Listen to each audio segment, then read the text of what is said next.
Washing machine door తెరిచి ఉంచాలా, మూసి ఉంచాలా, బట్టలు ఉతకడం అయిపోయిన తర్వాత అని చాలామందికి ఒక అనుమానం ఉంది. బట్టలు ఉతికిన మిషన్ ఎప్పుడూ కూడా పని అయిపోయిన వెంటనే 2 hours అయినా మొత్తము పొడిగుడ్డతో తుడిచేసి జాగ్రత్తగా తడి లేకుండా చూసుకుంటూ మనం ఓపెన్ చేసి ఉంచాలి. ఎందుకంటే లోపల రబ్బరు స్టీలు వెనుక నీరు చేరిపోయి ఉంటుంది.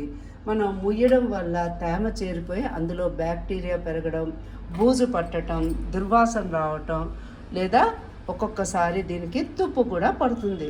కనుక ఇవన్నీ మనం పోగొట్టుకోవడానికి మనకి బట్టలు నెక్స్ట్ డే కూడా ఫ్రెష్గా ఉతికిన తర్వాత స్మెల్ లేకుండా ఉండాలి అని అంటే ఇలాగా పని అయిపోయిన తర్వాత నీట్గా తుడిచి పెట్టుకొని ఉండాలి.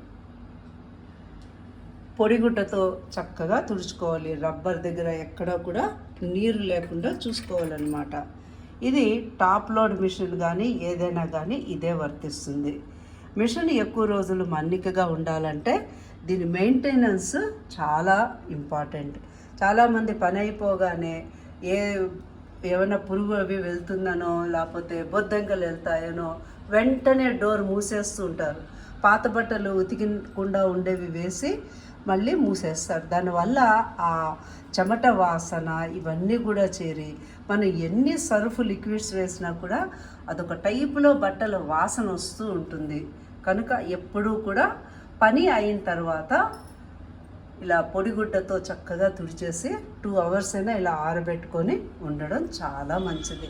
ఉపయోగంగా ఉంది కదా ఈ విషయం. సో ఇది విషయం అండి. Thank you for watching my video. నమస్తే.